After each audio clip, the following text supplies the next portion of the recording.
లైఫ్లో first time స్వర్గం అంటే ఇలా ఉంటుందా అనిపించింది. ఏంది బ్రో బతికే ఉన్నావుగా స్వర్గం అంటున్నావు ఏంది అని అనుకోబాకండి. రీసెంట్గా మా ఫ్రెండ్ వాళ్ళ ఇంటికి అయితే వెళ్ళాను. అక్కడ వాళ్ళ మినీ గార్డెన్ అయితే ఈరోజు మీకు చూపించబోతున్నాను. నేను మీకు చెప్పేవి చాలా కొన్ని మాత్రమే, కానీ దీనిలో హిడెన్ గా చాలా ఉన్నాయి. వాటన్నిటిని మీరు వెతికి కామెంట్ అయితే చేయండి. ముందుగా ఎంట్రన్స్ లోనే మనకి 2 ఎక్వేరియంస్ అయితే కనపడతాయి అనమాట. ఇంటి ముందు మొత్తం చెట్లు. మెయిన్ గా అట్రాక్టివ్ పార్ట్ వచ్చేసరికి ఆ ఫిషెస్ మాత్రం. ఇంకా మధ్య మధ్యలో రకరకాల బొమ్మలు, ఇంకా వాళ్ళ ఆర్ట్ అంతా సూపర్. ఆ ఫిషెస్ పక్కనే ఒక బుద్ధుడి విగ్రహం అయితే ఉంది. అలాగే ఏదో పూజ చేసుకునే ఒక సామాగ్రి అయితే నాకు కనపడింది అనమాట. దాని గురించి నాకు అంతగా తెలియదు.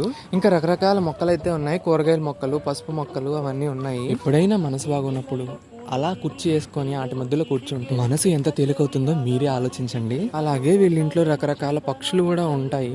ఆ గూళ్ళన్నిటిని అయితే చూపించడానికి నాకు ఇప్పుడు అవ్వలేదు, కానీ వాళ్ళ గార్డెన్ మట్టికి ఎలా ఆర్గనైజ్ చేసుకున్నారైతే ఈ వీడియోలో చూపించడానికి అయితే ట్రై చేశాను. వీడియో నచ్చినట్లయితే తప్పకుండా లైక్ చేయండి.